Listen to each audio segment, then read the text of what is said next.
다음 이제 강력한 그 지구 꼴찌 후보 뉴잉글랜드 페이트리어츠. 진짜 그 3년 연속 슈퍼볼을 갔던 때가 굉장히 전생의 기억 같고 그 진만이 형이 그런 얘기 많이 하잖아요. Not for long 리그다. 오래 가지 않는다. 패트리어츠의 지금 이제 그 꼴찌 후보 생활도 not for long이 아니기를 저는 개인적으로 좀 바라고 있는데 일단 패트리어츠에서 가장 큰 올 시즌 변화는 역시나 이제 오펜시브 코디네이터입니다. 빌 오브라이언이 엘라베마를 떠나서 이제 뉴잉글랜드 페이트리어츠로 합류를 하게 됐는데 빌 오브라이언이 2007년부터 2011년까지 예전에 이제 패치에서 몸을 담았었고 그 기간에 이제 오펜시브 코디네이터도 했었습니다. 이후에 이제 펜스테이트 감독, 휴스턴 텍산스의 감독, 이후에 또 엘라베마의 오펜시브 코디네이터를 거쳐서 다시 이제 페이트리어츠로 돌아오게 됐는데 텍사스 시절에도 사실은 이제 그 단장으로서의 능력, 이 사이비 목사 잭 이스터비와의 어떤 그런 그 커넥션을 통해서 팀을 운영하는 것이 이제 좀 동네 구멍가게 운영하듯이 이제 운영을 했었기 때문에 그 부분이 문제가 됐었던 거지. 사실은 이제 공격 플레이콜링에 대한 문제가 아니었었거든요. 네, 그런 부분을 생각을 해봤을 때 오펜시브 코디네이터로서는 상당히 좋은 영입이다라는 생각이 들고 거기다 지난 시즌의 패트리어츠 상황을 생각을 해보면 공식적인 오펜시브 코디네이터가 없었고 플레이콜링도 수비 코디네이터 출신의 맷 패트리시아가 있었거든요. 네, 이런 부분이 사실 이제 지난 시즌 패트리어츠의 공격이 엉망이었던 요소 중에 하나였는데 이제 그런 부분의 공백을 좀 채워줄 수 있는 영입이 이제 빌 오브라이언이 되는 것 같다. 뭐 지난 시즌보다는 훨씬 낮은 플레이콜링을 해줄 것으로 저는 기대를 하고 있습니다. 실제로 이 주전 쿼터백 맥 존스와 맷 패트리샤 사이에 어떤 갈등도 있었다고 하더라고요. 그만큼 좀 삐걱거리면서 전체적으로 공격이 잘 풀리질 않았던 패트리어츠였는데 어쨌든 빌 오브라이언이 뭐 패트리어츠에서 좋은 기억도 있고 뭐 공격 전문가로서는 나름 좀 인정을 받았던 인물이기 때문에 좀 더 기대를 해도 될 것 같아요. 네, 그리고 맥 존스가 사실 2020년까지 엘러베마에서 선수 생활을 했었고 그 시기가 겹치지는 않지만 빌 오브라이언이 2021년부터 22년까지 엘러바마에서 이제 오펜시브 코치를 했단 말이죠. 그래서 두 사람이 함께 뭔가 뭐 플레이를 만들어낸 적은 없지만 그 엘러바마 대학의 어떤 오펜시브 철학 같은 거를 좀 공유할 가능성이 높다고 좀 보여져요. 그래서 음, 현지에서도 그 엘러바마에서 많이 활용되던 어떤 스킴들을 패트리어츠에 그대로 가져오지 않겠느냐 이런 예상들이 좀 있더라고요. 네. 이 부분에 대해서 조금만 더 자세하게 말씀을 드리면 어, 그 빌 오브라이언 이전에 엘라베마의 오펜시브 코디네이터가 이제 스티브 살키시안이었는데 알라바마의 닉 세이반 감독이 이 스티브 살키시안의 오펜시브 스킴 자체를 굉장히 좋아했다 그래요. 그래서 스티브 살키시안이 텍사스의 감독으로 떠나고 난 이후에 이제 빌 오브라이언이 왔을 때 스티브 살키시안의 이제 어떤 스킴을 계속해서 빌 오브라이언 오펜시브 코디네이터가 좀 갖고 가기를 원했고 사실은 그 부분을 이식을 해준 게 맥 존스였다고 합니다. 자, 학교에 남아서 이제 시즌 시작되기 전에 맥 존스도 이제 본인도 이 프로에 가기 전에 이제 남는 시간이 분명히 있었잖아요. 그 시간들 동안 맥 존스가 이 팀에게 특히나 이제 빌 오브라이언에게 스티브 살키시안의 공격 스킴을 전수해주는 그런 역할을 했다고 하고 그리고 이 빌 오브라이언 감독이 이번에 이제 패치에 와서 훈련을 하는 동안 예전에 패치에 있을 때 쓰던 그리고 텍산스에 있을 때 쓰던 스킴보다는 그 엘라베마 시절의 스킴을 갖고 와서 더 적용을 많이 했다고 합니다. 근데 그런 부분을 생각을 해보면 스티브 살키시안과 성공적인 대학 생활을 보냈던 선수가 바로 맥 존스였고 그 스킴을 오브라이언에게 이제 이식을 해준 그런 선수도 맥 존스였고 이런 부분을 생각을 해봤을 때 굉장히 본인이 익숙한 어떤 공격 스킴 안에서 올 시즌을 치르게 될 맥 존스가 사실은 지난 시즌에 너무 좋지 않았기 때문에 올 시즌 많은 반등을 할 수밖에 없다. 그게 정상급으로 올라갈 거다 이런 얘기는 전혀 아니지만 지난 시즌보다는 훨씬 더 좋은 모습을 보여줄 거라고 저는 많은 기대를 하고 있습니다. 음. 조금 더 익숙한 환경에서 익숙한 사람들과 뛴다는 게 선수에게는 뭐 심리적으로나 여러 면에서 좀 도움이 될 거라고 기대가 됩니다. 예, 그래서 맥 존스 같은 경우에 지금 뭐 벨런 제피라는 또 경쟁자도 지금 팀에 여전히 잔류를 하고 있는 상황이기 때문에 그 여유가 많은 것 같지는 않아요. 음, 그리고 만약에 이번 시즌까지 좀 망치게 된다면 뭐 최악의 경우에는 5년차 옵션을 받지를 못할 수도 있고 뭐 그렇지 않다 하더라도 어떤 뭐 대형 연장 계약을 받는 데 있어서는 굉장히 불리하게 작용할 수가 있거든요. 그래서 이번 시즌에 좀 확실한 반등이 뭐 필요한 맥 존스라고 말씀을 드려야 될 것 같아요. 네. 만약 올 시즌 반등하는 모습을 보여주지 못하게 된다면 저의 리미티드 저지는 이제 휴지 조각이 되겠죠. 뭐 어쨌든 지난 시즌에 이 팀 내 동료들에게 많은 신뢰를 좀 잃었었던 맥 존스이기 때문에 이번 프리시즌 그리고 이제 시즌 초반을 통해서 좀 동료들의 신뢰를 다시 되찾아야 되는 그런 이제 시즌이 되지 않을까 이런 생각이 개인적으로 좀 들고요. 이제는 변명거리가 사실 별로 없습니다. 지난 시즌에 워낙 그 핑곗거리가 많았거든요. 뭐 플레이 콜링도 구렸지, 거기다가 서포팅 캐스트도 구리지, 거기다 뭐 여러 가지 이제 불운, 부진 뭐 이런 부분들이 사실은 맥 존스에게는 좋은 이제 그 핑곗거리가 돼줬었는데 이런 핑곗거리들이 좀 많이 사라졌습니다. 그런 만큼 맥 존스가 잘 해야만 되는 그런 시즌이라는 생각이 들고 서포팅 캐스트 쪽을 좀 보면 일단 러닝백이 라몬드레 스티븐슨 원툴로 갈 가능성이 굉장히 좀 높다라는 생각이 들고요. 데미안 해리스가 이제 지난 시즌에 햄스트링 부상 그리고 허벅지 부상으로 고생을 하다가 이제 빌스로 떠나갔습니다. 이후에 그 제츠에서 이제 제기어스에 트레이드를 해서 데리고 왔었던 이제 제임스 로빈슨을 영입을 했었는데 영입을 했다가 다시 방출이 됐거든요. 아직은 확실하게 좀 아킬레스 부상에선 돌아오지 못했다라는 생각이 좀 들고 뭐 나머지 이제 이 뎁스 차트에 이름 올린 선수들 보면 피에르 스트롱 주니어, 케빈 해리스, 타이 몽고메리 이런 선수들이 있긴 합니다만 사실 이 선수들은 뭐 그렇게 잘할 것으로 기대가 되지는 않는 선수들이고 그렇기 때문에 라몬드 스티븐슨 선수가 얼마나 건강하게 한 시즌을 치르느냐 뭐 이런 부분이 상당히 좀 중요하다 이런 생각이 드네요. 음. 그러니까 지난해 1000 러싱 야드 이상을 찍었던 라몬드레 스티븐슨이 어쨌든 올해도 최소한 그만큼 좀 해줘야 되는 좀 부담감을 안게 됐고, 음, 이제 앞서 언급해주신 뭐 다양한 이제 로테이션 멤버들 중에 피에르 스트롱 주니어에 대해서 뭐 짧게만 좀 소개를 드려보면 이 선수가 이제 지난 시즌 4라운드에 뽑힌 이제 2년차 시즌을 맞는 러닝백인데 그 컴바인 당시에 40야드 대시 기록이 4.37초였다 그래요. 그래서 당시에 컴바인에 참가했던 러닝백 중에 공동 1위를 기록할 정도로 이제 좋은 스피드를 좀 가지고 있는 선수라고 합니다. 그래서 물론 뭐 가다듬어야 할 부분들이 많겠지만 일단 러닝백으로서 좋은 스피드를 가지고 있다는 거는 언제든지 좀 터질 만한 잠재력은 있다고 보여지거든요. 그래서 이 선수에게 기회가 만약에 주어졌을 때 어떤 모습을 보여줄지를 좀 지켜보시면 좋을 것 같습니다. 네. 와이드 리시버 쪽은 진짜 할 말이 많습니다. 주주 스미스 슈스터를 3년 2,550만 달러를 주고 영입을 했는데 저는 이게 희대 병크 중에 하나다라는 생각이 들어요. 왜냐하면 이 돈으로 주주 스미스 슈스터를 데리고 올 것 같았으면 자코비 마이어스를 잡는 게 나았거든요.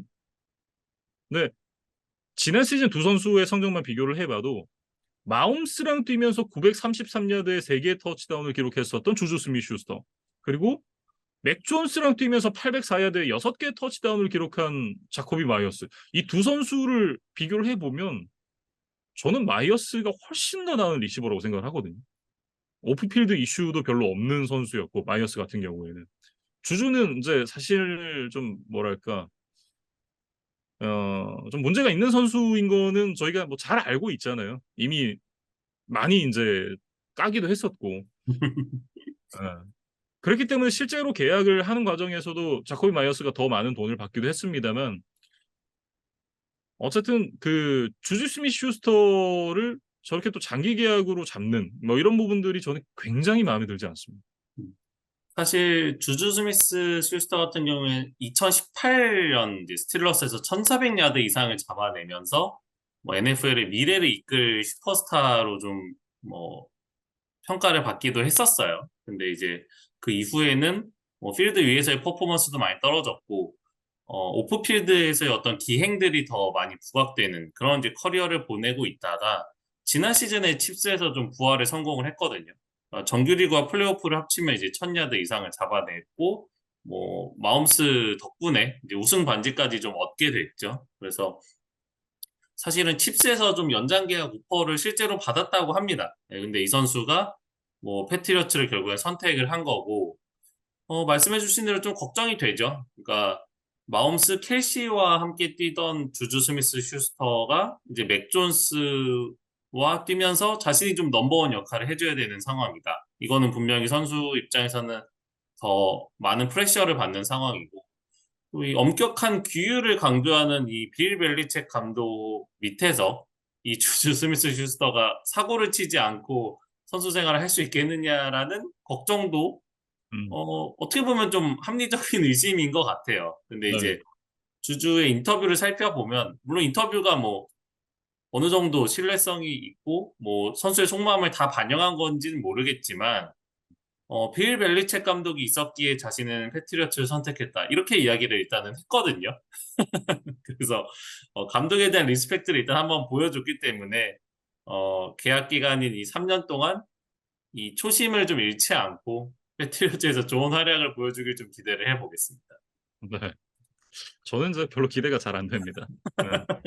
그리고 이제 다른 선수들을 보면 디반테 파커에게 이제 2년 1,080만 달러 연장 계약을 안겨줬고 6라운드에서 이제 LSU 출신의 케이션 부테이 그리고 리버티 대학 출신의 디마리오 더글라스 선수를 또 지명을 했는데 지금 뎁스 차트를 보면 제일 첫 줄에 올라와 있는 세 명의 이름이 주주 스미스 슈스터, 디반테 파커, 타이칸 손튼 이렇게 세 명이거든요. 이 세 명이 기록한 그 지난 시즌의 리시빙 야드가 1,719야드입니다. 세 명이서 2,000야드가 안 돼요. 이거는 전혀 좀 기대가 되지 않는 그런 이제 서포팅 캐스트다 이런 생각이 좀 들고 사실 그랬기 때문에 디안드로 홉킨스에 대한 이제 영입 얘기가 좀 있긴 있었습니다만 결국은 어제였는지 그제였는지 이제 기사가 떴었는데 타이탄스로 가는 게 확정이 네. 됐죠. 예. 결국 이제 타이랜드 쪽에서 이제 더 많은 리시버로서의 역할을 해줘야 되는데 헌터 헨리 그리고 이제 마이크 게스키, 앤서니 퍼스터 이런 선수들의 역할이 굉장히 중요하다 이렇게 말씀드리고 싶네요. 음. 그러니까 사실은 헌터 헨리와 조누 스미스를 동시에 영입하면서 타이트엔드진에 이제 몇 해 전에 힘을 많이 줬었던 이제 패트리어츠였는데, 결국에 이제 조누 스미스는 뭐 인상적인 모습을 보이지 못하면서 7라운드 픽을 주고 이제 펠컨스로 트레이드를 시켰어요. 네. 그리고 이제 헌터 헨리의 짝으로 이 마이크 게스키를 1년 450만 달러에 영입을 했는데, 저는 꽤 좋은 영입이었다고 생각이 됩니다. 그러니까 음, 뒤이어 뭐 돌핀스 이야기를 할 때도 잠깐 언급이 될 수 있겠지만, 이 선수는 사실 타이트엔드의 두 가지 역할 중에 이제 리시빙 쪽에 좀 강점이 있는 선수거든요. 근데 돌핀스 구단의 현재 로스터나 감독의 어떤 스킴에서는 타이트엔드는 블로킹을 좀 해주는 게 필요한 그런 상황이었어요. 그러다 보니까 이제 게스키의 어떤 활용도, 뭐 가치라는 것이 이제 돌핀스에서는 좀 많이 떨어진 상황이었고, 음, 결국에는 이제 주전 자리를 내주고 뭐 로테이션으로 가끔 들어가서 뭐 경기를 뛰다 보니까 성적도 많이 떨어졌었죠. 예, 그래서 좀 팀에서 자리를 잃게 된 선수를 그래도 잘 영입을 했다. 근데 이 선수가 이제 부상이나 이런 이슈로 지금 성적이 떨어진 건 아니었기 때문에 패트리어츠에서 잘만 활용할 수 있다면 마이애미에서 이제 좋았던 때로 저는 좀 돌아갈 가능성도 꽤 있다고 보이거든요. 네, 음. 그래서 이런 부분들이 좀 리시버진의 약세를 좀 만회시켜 줄 수 있는, 그런 카드가 되지 않을까 좀 생각이 됩니다. 네. 뭐 개인적으로는 이제 그 좀 리시버들이 약하기 때문에 아무래도 이제 뭐 트레 퍼스넬 이런 상황들이 좀 많이 나오지 않을까 뭐 이런 생각이 저는 개인적으로 좀 들고 오라인 쪽으로 좀 넘어가 보겠습니다. 오라인 쪽을 보면 트렌트 브라운, 콜 스트레인지, 데이비드 앤드류스, 마이크 오네누 그리고 이제 라이트 태클 쪽에 라일리 리프 내지는 이제 켈빈 앤더슨이 선발로 나설 것으로 좀 예상이 되고 있는데 2년 차를 맞는 콜 스트레인지가 기복을 얼마나 줄여주느냐 이 부분이 좀 관건이다라는 생각이 들고 그리고 또 한 가지 이제 라이트 태클 자리에 들어올 라일리 리프 혹은 켈빈 앤더슨 이런 선수들이 그 라이트 태클 자리를 어떻게 메워주느냐 이 두 가지 포인트가 오라인으로서는 좀 숙제다 이렇게 보여집니다. 음. 스트레인지 같은 경우 이제 PFF 스코어 기준으로도 굉장히 높은 점수를 기록한 경기와 굉장히 낮은 점수를 기록한 경기가 좀 극명하게 갈리는 편이라고 하더라고요. 그래서 일단 그래도 이제 고점을 보여준 적이 있다는 거에 좀 집중해서 이제 긍정적인 기대를 해야 될 것 같고, 라일리 리프 같은 경우도 이제 1년 500만 달러 영입을 하긴 했는데, 이 선수도 지금 30대 중반의 나이에 접어들고 있거든요. 그래서 좀 건강하게 한 시즌을 치러주는 것이 좀 관건이 될 것 같습니다. 음. 뭐 지금도 리그 중위권 정도는 되는 이 오펜시브 라인이지만 앞서 말씀드렸던 이제 두 스팟에 들어가는 선수들의 활약 여부에 따라서는 조금 더 상위권으로도 올라갈 수 있는 뭐 그런 여지가 있지 않나라는 생각이 들고 프런트 세븐은 사실은 뭐 자완 벤틀리의 2년 1,350만 달러 연장 계약에는 큰 이슈는 없습니다. 그 멤버들도 보면 뭐 매튜 주던 선수를 제외하고 나면 나머지 선수들 뭐 로렌스 가이나 데이븐 가쇼, 디틀 와이즈 주니어, 크리스찬 발모, 조시 우체 뭐 이런 선수들이 다 정상급 아니거든요. 근데 빌 벨리책의 이제 뭐 흔히 얘기하는 이제 하이브리드 수비 뭐 이런 수비의 스킴으로 이제 성공을 거두고 있는 팀이기 때문에 그러니까 수비 쪽에서는 프런트 세븐이나 세컨더리 유닛의 어떤 그 팀적인 그런 이제 평가를 들어가야지 사실 이 개개인별로 평가를 하는 건 저는 개인적으로 큰 의미가 없다고는 생각을 합니다. 음. 그리고 이제 이번 드래프트에서도 대부분의 이제 상위 라운드 픽을 이제 수비 쪽에 투자를 하면서 네, 또 젊은 선수들로 많은 세대 교체를 뭐 시도를 하는 과정인 것 같아요. 특히 이제 2라운드 전체 46번으로 지명을 한 이제 조지아텍 출신의 디펜시브 엔드 키온 화이트 그리고 이제 3라운드 전체 76번으로 지명한 마르테 마푸 이 두 선수가 또 장기적으로는 중요한 역할을 해줘야 되는 그런 선수인데 뭐 이 두 선수의 지명이 이제 그 수비 쪽에서의 뎁스를 갖추는 것도 있고 지금 앞서 말씀드렸던 선수들의 장기적인 대체자 역할도 해줘야 되는 선수들이다 이렇게 말씀을 드리고 싶고요.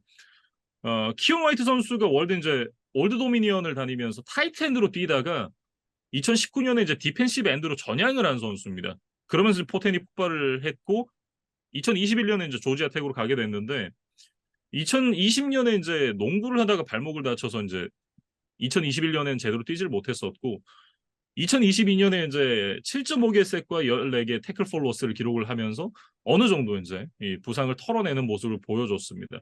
전반적인 평가가 이제 그 운동 능력과 파워 이런 부분들은 굉장히 좋은데 디펜시브 엔드로 전향을 한 지 얼마 되지 않아서 이런 이제 스킬적인 부분에서는 아직 부족함이 있다. 이런 평가가 좀 있고 마르테 마프 같은 경우에는 이제 FCS 프로그램에 있는 세크라멘토 스테이트를 나왔습니다. 이 선수가 애초에 대학에서는 이제 세이프티로 사인을 하고 뛰었는데 2021-2022 시즌에 풀타임 선발로 뛰면서 12개 태클 폴러스, 색 하나, 20개 패스 굴절, 6개 인터셉션을 기록을 했거든요.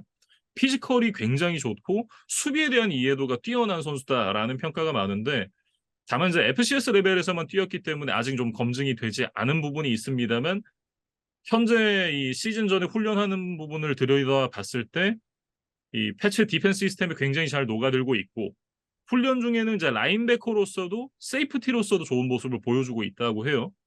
현재는 패츠가 라인베커로 조금 더 생각을 하는 것 같은데 장기적으로는 원래 포지션이 세이프티로 뛸 수 있다 뭐 이런 얘기들도 있고 어쨌든 훈련에서 굉장히 좀 인상적인 모습을 보여주고 있다고 하니까 저도 굉장히 기대가 큽니다. 음. 역시 패트리어츠는 좀 다양한 역할을 수행할 수 있는 선수들을 좀 좋아하는 것 같아요. 그래서 음, 그런 어떤 취향들이 이런 드래프트에서도 좀 반영이 된 게 아닌가 싶습니다. 네.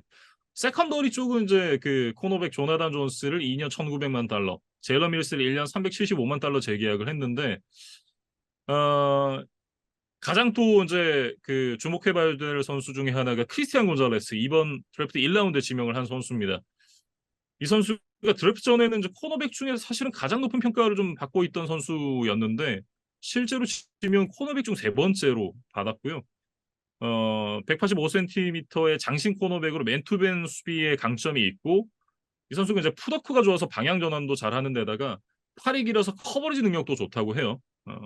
주니어 시즌에는 4개 인터셉션, 11개 패스 굴처를 만들 정도로 성장한 모습을 또 보여주기도 했었고 실제로 훈련 중에도 또 좋은 모습을 굉장히 많이 보여주고 있다고 하기 때문에 수비의 중심으로서 좀 자리를 잡아줄 수 있기를 저는 기대를 하고 있습니다. 음.